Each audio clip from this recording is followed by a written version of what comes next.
You're listening to the Mind Over Murder podcast. My name is Bill Thomas. I'm a writer, consulting producer, and now podcaster. I am now trying to use my experience as the brother of a murder victim to help other victims of violent crime. I'm working on a book on the unsolved Colonial Parkway murders, and I'm the co-administrator of the Colonial Parkway Murders Facebook group together with Kristin Dilley. My name is Kristin Dilley. I'm a writer, a researcher, a teacher, and a victims advocate, as well as the social media manager and co-administrator for the Colonial Parkway Murders Facebook page with my partner in crime, Bill Thomas.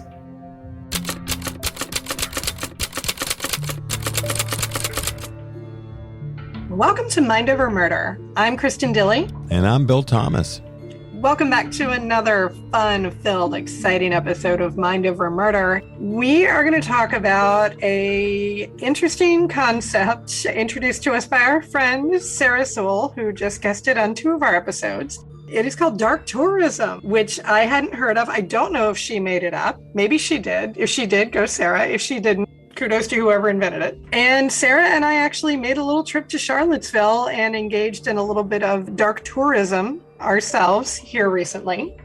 We wanted to do an episode in which we covered this concept and our particular foray down that path.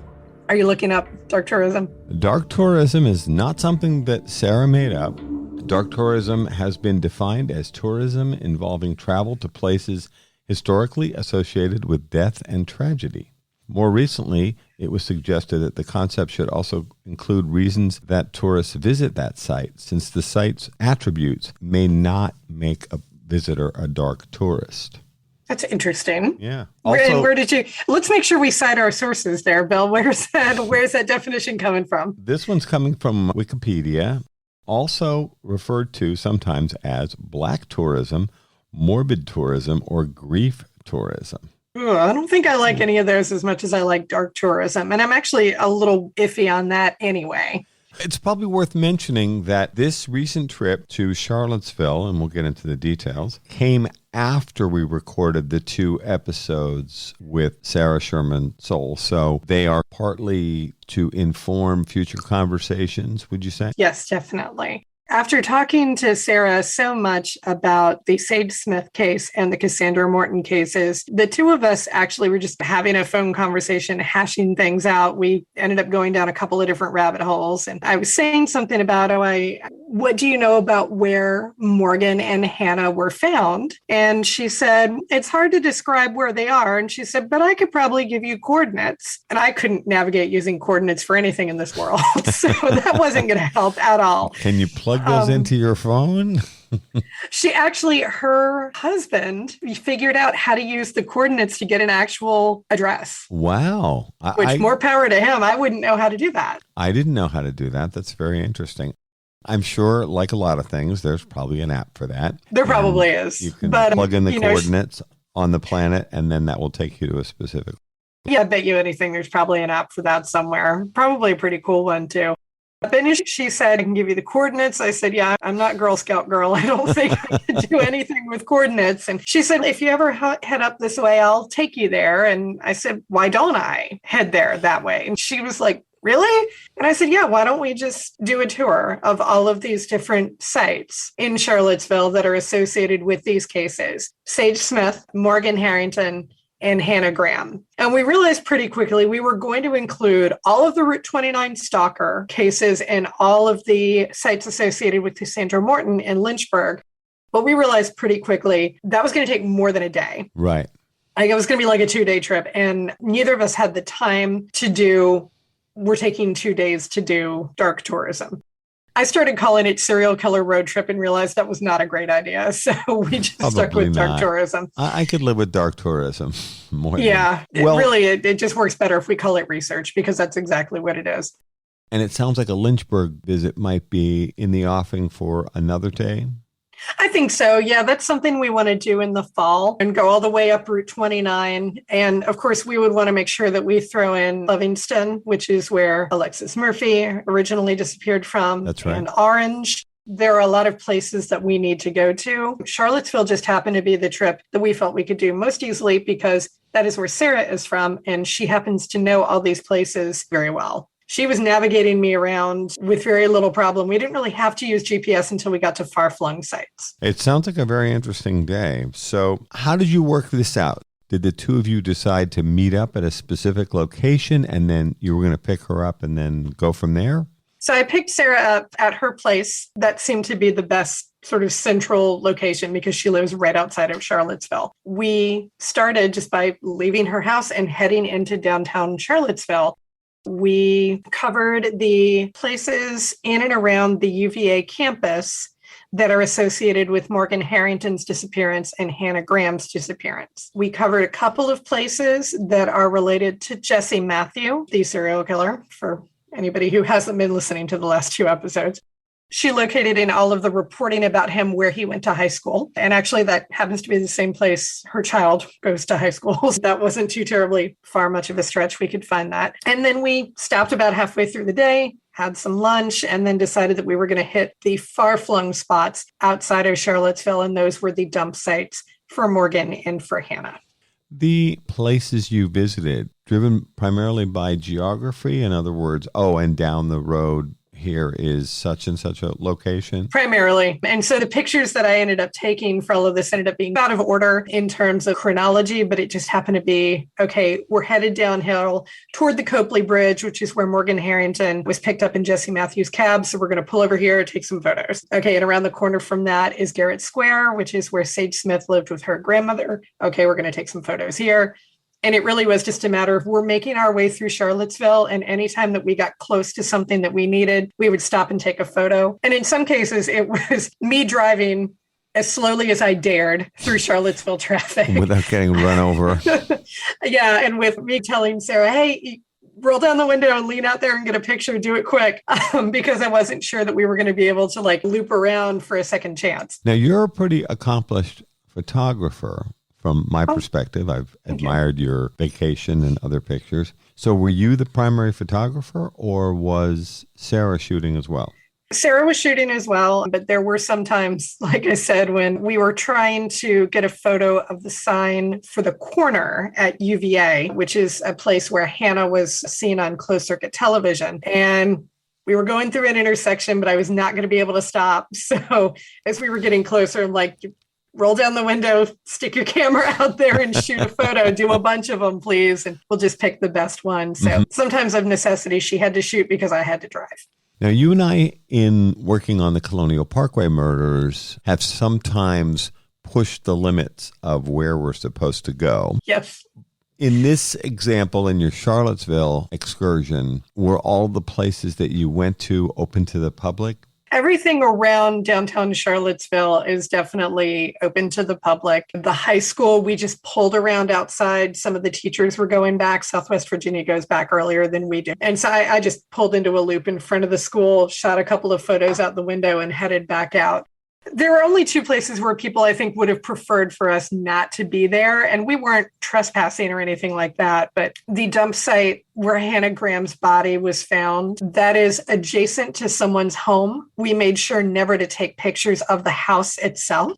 But I'm sure that if the homeowners had looked out the window and seen a car idling out by the end of their driveway with a couple of women furtively jumping out and taking photos, they probably wouldn't have liked that very much. But I also imagine that's happened more than once.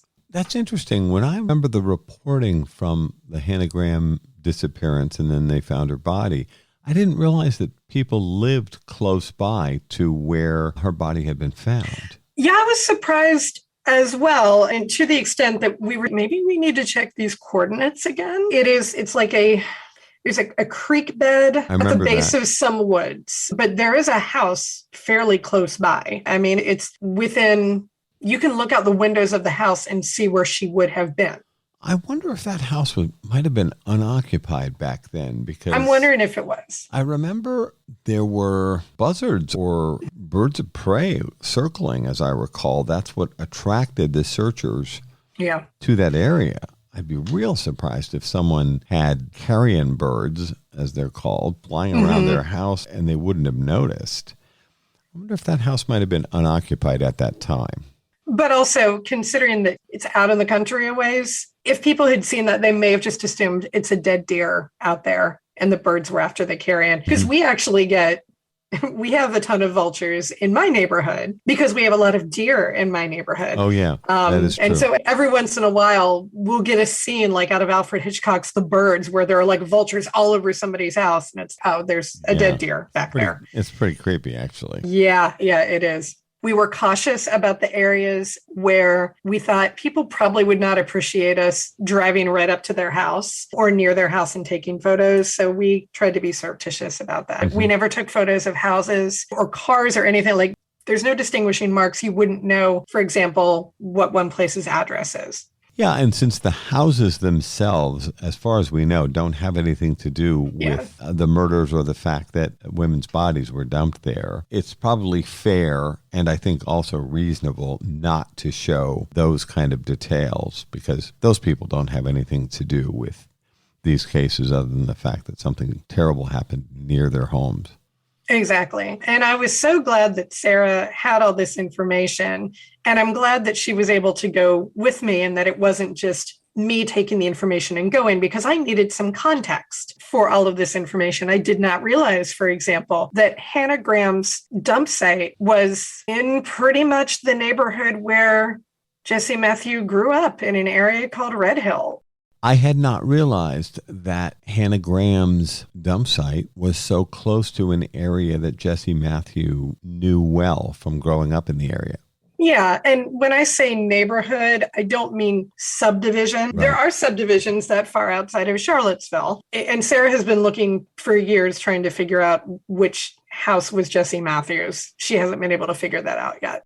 It is clearly an area that he would have known very well. It is an area that, unless you're a local, you're not going to know that this is a good, opportune place to dump a body, for example. But I wouldn't have known that if I didn't have Sarah along with me. We've talked about comfort zones before on Mind Over Murder. The profilers have told us that there is something to that people will gravitate towards places they know and are comfortable with.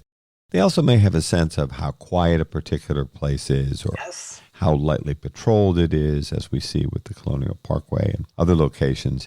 They may have even scouted out some of these locations in advance as a potential place to commit a crime or leave evidence of a crime. Definitely gave me a different perspective and raised a couple of different questions for me. I understand why, if you're a serial killer and you're trying to dispose of bodies, and you are comfortable in a specific area that is heavily wooded and is probably not a place most people are going to immediately go to, I can understand how you might want to dump a body there. But once we left Hannah Graham's dump site and moved on to the place where Morgan Harrington was found, that was just confounding because she was found on the extensive grounds of a very expensive, we're talking multi-million-dollar home called Anchorage Farm. Or Anchorage Estates. And that blew my mind. It was like that, number one, this is pretty far away from where he dumped Hannah, keeping in mind that Morgan was murdered and dumped first. I'm just trying to figure out how do you know where this is? I remember reading at the time of the Morgan Harrington disappearance, I think that's 2009, if my memory serves. At the time her body was discovered, there were a lot of articles and analysis about the fact that Anchorage Farm location, which looked absolutely beautiful. I'd never been there. That was a place that you wouldn't just stumble upon. No. To this day, though, I'm not aware of what Jesse Matthews' connection might be to that Anchorage location.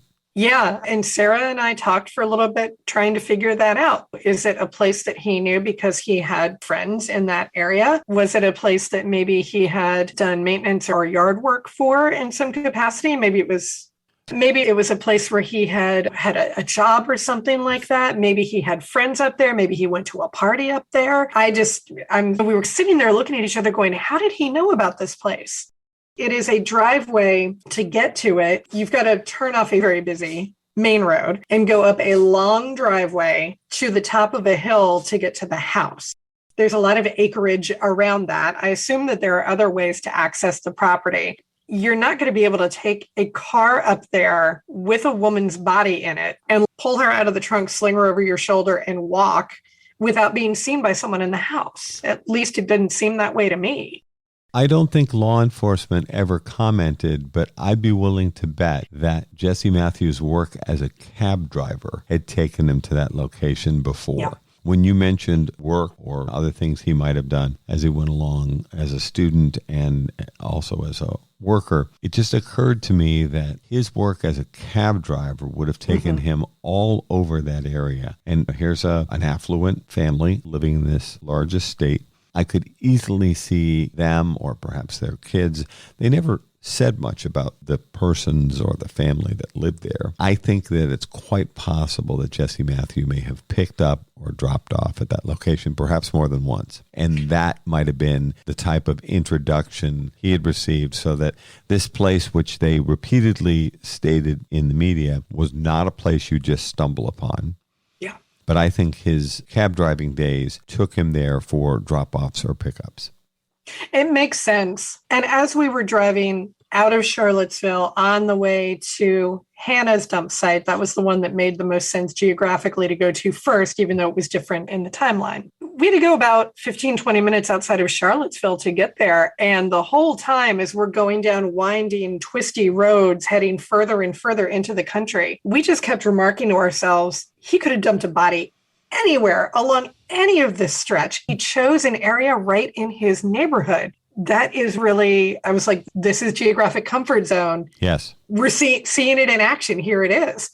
Because there are any number of places he could have dropped her and hidden her to the extent that she would never have been found anytime between Charlottesville and where he eventually dumped her. But he chose that specific site. Interestingly, too, with both of those victims, Jesse Matthew made a decision not to bury the bodies. Had he buried the bodies, I'll say properly, it's possible they might not have ever been recovered. Yeah. But he makes this interesting decision to leave them out on the ground, where obviously their remains are discovered within a matter of weeks or months. What do you think you learned on that part of the journey in terms of the cases of Morgan Harrington and Hannah Graham? Were there new takeaways for you? There were. Definitely, I got a sense of, like I was saying before, geographic comfort zone is definitely a thing. And I can see it, and we see it being enacted right here. I got a better sense of the area and how desolate it can be. Now, it's beautiful. Please don't get me wrong on that. The area around Charlottesville is gorgeous. I love the Blue Ridge Mountain area of Virginia. But as we're driving along, I'm looking at Sarah and going, how did they ever find her back here?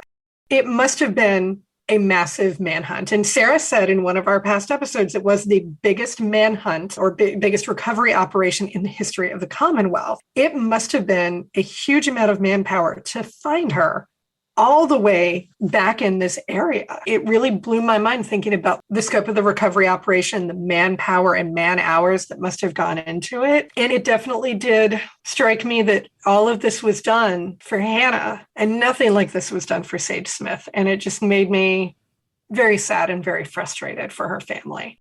And it definitely underscores the frustration that we heard her father talking about when he said, nobody did this for my child. Yeah. It's very compelling.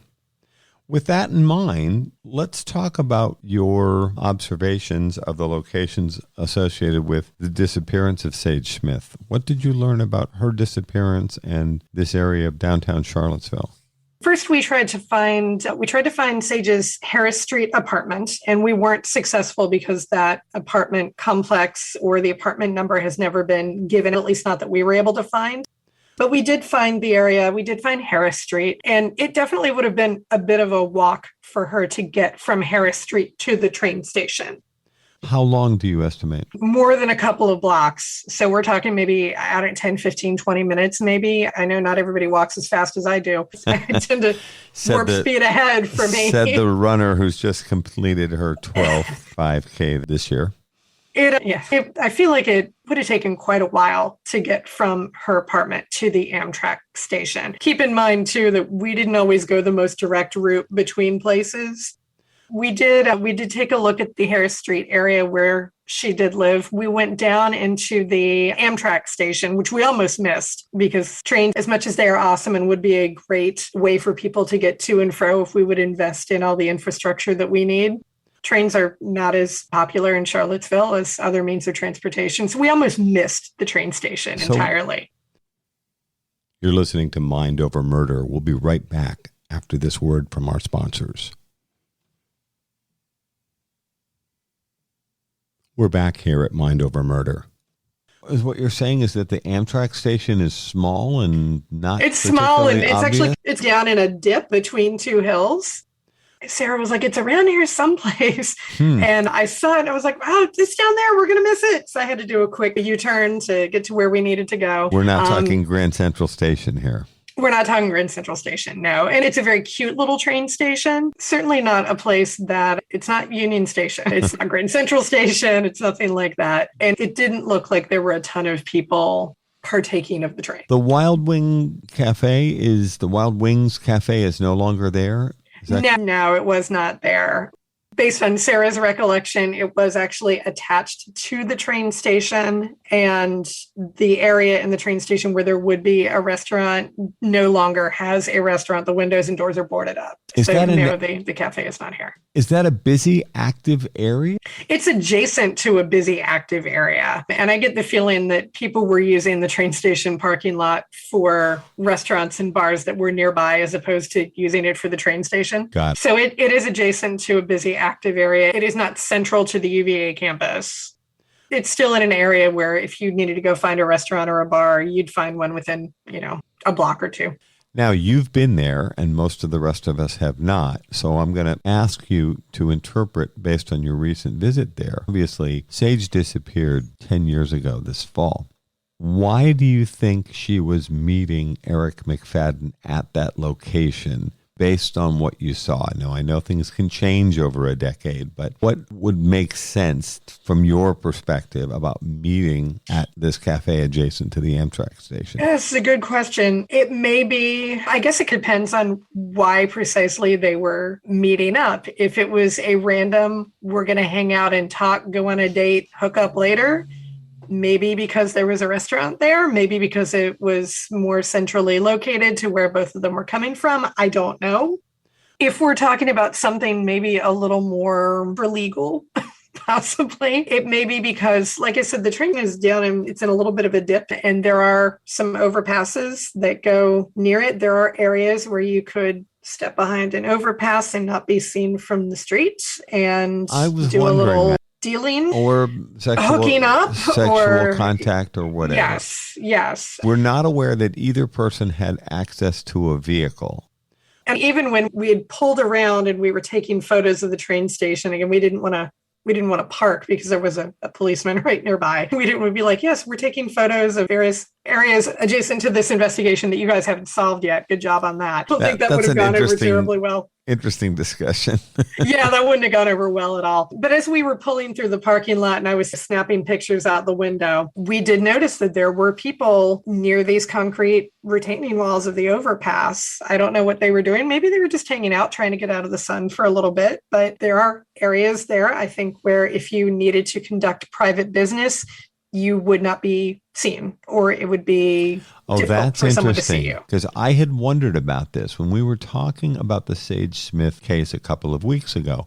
I think Sarah even asked us both on the show if we'd ever been to that location in Charlottesville. I had not, and you had been to Charlottesville, of course, but not to all of these locations. And obviously this recent trip that the two of you made remedied that. I have wondered the whole time, would there be an opportunity for hooking up if they met at the Wild Wings Cafe? Then if McFadden returns to Sage's apartment that she shares with the two roommates, sexual activity did take place there, and there was hooking up that went on there. Failing that, and according to the roommates, it does not appear that Sage and Eric returned to the apartment that she shared with them. I had wondered all along, would there be an opportunity to engage in like activity at the Amtrak station location and neighborhood? And the answer seems to be a definitive yes. I can see that there would be areas where you might do that if one were inclined to do that as a place to conduct private business. Because it is a fairly busy area. It's not like there are, at least not that I could see. It didn't seem like there were dark alleyways that you could slip down or anything like that. It seemed like if you were going to conduct private business, the best place would be near the Amtrak station, but not so close to it that lights of an oncoming train are going to light you up or anything like that. So that possibility definitely exists. So it sounds like one of your takeaways would be that potential for, shall we say, transactional sexual activity does exist. Yeah. And that location makes sense from that perspective. Yes. And it's November, as I recall. The days are fairly short. By that time of evening, it might have even been getting dark. So that place has its attractions. It really does make me wonder, though, if Eric McFadden, it really just does seem like Eric McFadden is probably the person who's responsible for this. Let's just go ahead and go with that assumption. I don't understand how you assault, kill, or whomever it is, whatever was happening to Sage. I don't understand how you do that. And then what do you do with their body? Yeah. There is somebody with a car had to have helped him. I don't see any way around. Like I was saying before about Jesse Matthew, you can't just sling somebody's body over your shoulder and go walking away and hoping that somebody will assume that, yeah, that's perfectly normal. I don't understand how, if something happened at the Amtrak station, how did he get her out of there without a vehicle? The only thing I'm coming up with I'm thinking of an urban location and trash cans or dumpsters or something like that. I agree. We were talking about the Hannah Graham and Morgan Harrington cases. It certainly sounds like the offender, Jesse Matthew, in those examples, loaded the women's bodies into a car and moved them from one location to another. In this Sage Smith case, we just don't seem to have a vehicle. It is possible that Eric McFadden might have borrowed a car or had an accomplice, and that would assist in the movement of Sage Smith, as you mentioned on the podcast, living or dead. Yeah. But failing that, I tend to steer back towards particularly dumpsters and other trash receptacles if there's any kind of construction going on in the area, where there'd be those much larger dumpsters, or restaurants or bars with standard issue dumpsters as a possible place to hide a body. That makes sense. Yeah, that definitely does. I wish that we had more of an ability to park the car, look around, but parking is at such a premium in Charlottesville anyway, that it's hard to find a place on a good day. And we were definitely there on a day when traffic was a little larger than normal because you have students starting to come back onto campus. And it did feel a little bit rushed and hectic at times. And almost toward the end, it was like, I felt like we were checking things off on a list. Like, okay, we saw this place, shot a picture, and now we're going to go on. But not everything we're going to walk here and get the circumference of everything and count feet and inches of distance between places. I wish that we had been able to, but it just wasn't going to work on that trip.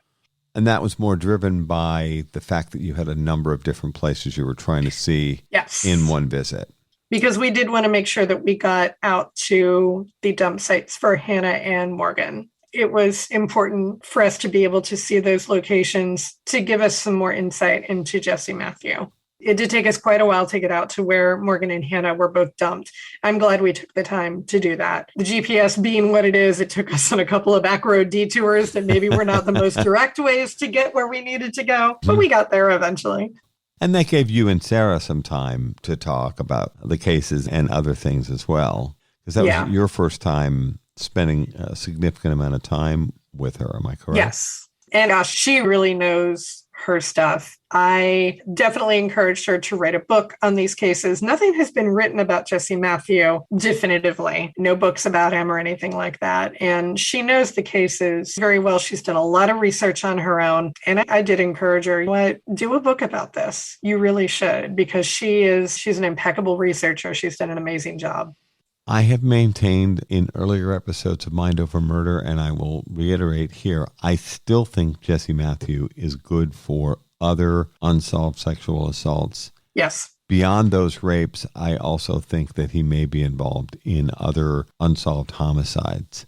And this is an area, you and I have talked about this before. I think this is really important from the perspective of family members who've lost loved ones. It isn't good enough that Jesse Matthew is rotting in jail for the rest of his life. If he's involved in other sexual assaults, homicides, missing persons cases, it would be so great if there would be a way to find some degree of leverage with offenders like Matthew and others. I would include Randy Taylor in this category. We can keep listing offenders to try to get them to outline what the involvement might be in other unsolved cases. For many of us with the families, it's about seeking answers. Yep. So much about what law enforcement is involved in is process-oriented. They think about, I've put that offender away, which is something that we all appreciate and is important for the community as a whole. But if their answers are left unanswered for families who may have also suffered at the hands of those offenders, seeking those answers should also be a goal. We understand that it's necessary to put offenders away. Those answers are incredibly valuable. I was thinking about this recently because we just lost another parent in the Colonial Parkway murders. Carl Knobling just passed away. Oh, I didn't know that. Oh, my gosh. Just passed away a week or so ago. Oh, and wow. He's the father of David Knobling and, of course, Michael Knobling, who's a friend of the podcast and appeared on our Lover's Lane television series. And now with Mr. Knobling's passing, that means that 9, I think it is, of the 16 parents, birth parents, of the Colonial Parkway murders victims are gone. And here's Carl, who worked so hard in his son's case. He even led the search party that discovered Robin Edwards and David Knobling's bodies on the beach over the objections of the Virginia State Police. Remember, he said, you're going to have to arrest me because I'm walking down that beach looking for my son. And sadly, he found both Robin and David. Mr. Knobling just passed away. So he goes to his maker without the answers that he was seeking for all of those years. And this obviously is sticking with me because it's very important. Sure. Both my parents died waiting for answers in Kathy's death. And it's very difficult to see these people go through that process. And I always think to myself regarding these long-term offenders, there's got to be a way to get them to open up. Perhaps there's something of value that would be of value to someone who's in jail, obviously, to get them to open up. And as we've talked about before, it isn't going to be their conscience or their soul or anything like that, because for the most part, we're talking about pretty serious sociopaths. I think about those things in regard to these repeat offenders. If it does turn out, for example, that Jesse Matthew is responsible for Cassandra Morton, which seems to be, I think, it is definitely Sarah's theory. I can see that there would be a lot of merit to it as well. The Lynchburg Police Department has said now he wasn't in the area at that point. Not sure how they've definitively cleared him of that, but okay. But if it turns out that he is responsible for Cassandra Morton's death, her parents have the right to know that. Her murder deserves to be cleared off the books just as much as anyone's. So I do think that if there was a way to offer him something, there's no way to compel him to say anything. But one of the things that we did discuss as we were going through and driving from site to site is that he was too good at what he was doing for Morgan Harrington to have been his first murder. It's just not possible. I totally agree. And the other thing is, with all due respect to law enforcement, I'm not sure I understand how they can say Jesse Matthew wasn't in that area. As we discussed on the podcast with Sarah, if he's in the Charlottesville area, we're talking about an hour and 15 minutes apart. It's not like they're on opposite sides of the country. Yeah. He could be in Lynchburg in an hour and 15 minutes. So he might not have been going to school there or working there at that point, but he's not far away. No, not at all. I did my trip out to Charlottesville. It took me from Williamsburg, took me about 2 hours, 45 minutes to get there when I made the trip yesterday to go hang out with my parents. And it took me about 2 hours, 15 to get to Sarah.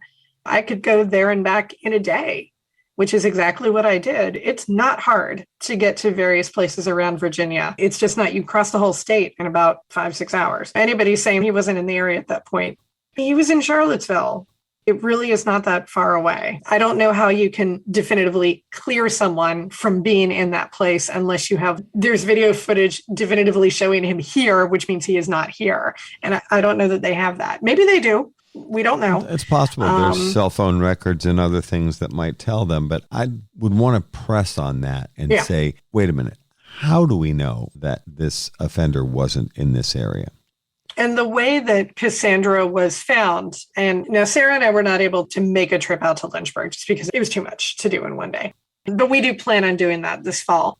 The place where Cassandra was found was Candler's Mountain, and that was a rural enough place at that point. It is not rural anymore. It's been developed by Liberty. It was a rural enough place at that point that Jesse would probably have been comfortable with it. The way that Cassandra was found was similar to the way that Morgan and Hannah were found, as in there was a partial burial.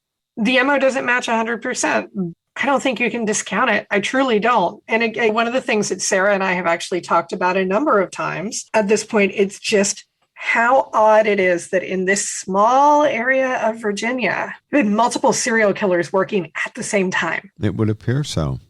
And you've got Randy Taylor. You've got Jesse Matthew. A couple of years prior to that, of course, you had Mark David Evidence, the Route 29 stalker. How likely is it that you have this many serial killers working in this area? That is actually something that I wrote to our friend Jim Fitzgerald about. And he said it's not unheard of, but it's really unlikely. I don't know that I agree that you can take Cassandra Morton off the table from Jesse Matthew. How likely is it that there's Jesse Matthew, Randy Taylor, and other people killing women in this way across the state of Virginia in this little period of years between 2009 and 2014? If you do the research, which Sarah and I did, there are missing women in the Commonwealth from that area of the Commonwealth every year from 2009 to 2014. And then, of course, if we roll back the clock further, then we have the Colonial Parkway murders still unsolved after almost 35 going on 36 years. The Route 29 stalker case, Julie Williams and Lolly Wynant. There are a lot of unsolved homicides in that section of Virginia. So your intention then is to head back to Lynchburg to review and learn more about the Cassandra Morton case. Yeah, that is definitely something that we want to do. And at that point, we would also do a swing down Route 29, stop in at some of the various locations there. I would also like to go out to the Blue Ridge Parkway, see if I can find the Julie Williams, Lolly Winans sites. I would love for Kate Miles to go with me, obviously, but I know she's got other things. She's got other things on her plate. But yeah, there's definitely going to be an autumn component to this for sure. Just didn't have the amount of time and energy necessary this close to the end of summer to do a 2-day trip. So we would encourage anybody who is interested in these cases, Cassandra Morton, Sage Smith, Morgan Harrington, and Hannah Graham, to, of course, listen to our podcasts. We encourage you to do research on your own as well. And we would ask you to take a look at some of the photos that Sarah and I took on our trip. We had a really good time compiling photos for this particular photo essay. I know that sounds a little grisly, but we did have a nice time doing it. And if you have questions about the photos that we have posted, please feel free to ask those. I am referencing all questions to Sarah with regard to the cases because she is our resident expert. But if you have any questions about anything that we saw on our particular dark tourism foray, please feel free to ask. We love it when our listeners ask questions, and we will go out of the way to make sure that you have good, solid answers that you need. And we look forward to having Sarah back because we really enjoyed working with her, and she provided a great deal of fresh information and a different perspective on a number of these cases. So we felt like we learned a lot from Sarah and really enjoyed the time we spent with her both on and off the air. Absolutely. Thank you so much for listening to this episode of Mind Over Murder. We'll see you next time.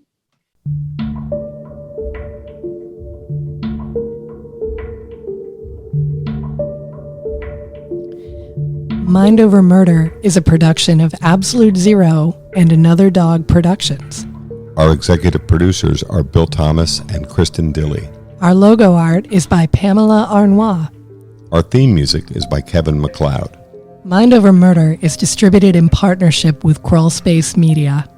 You can follow us on Facebook, Twitter, or Instagram. You can also follow our page on the Colonial Parkway Murders on Facebook. And finally, you can follow Bill Thomas on Twitter at BillThomas56. Thank you for listening to Mind Over Murder.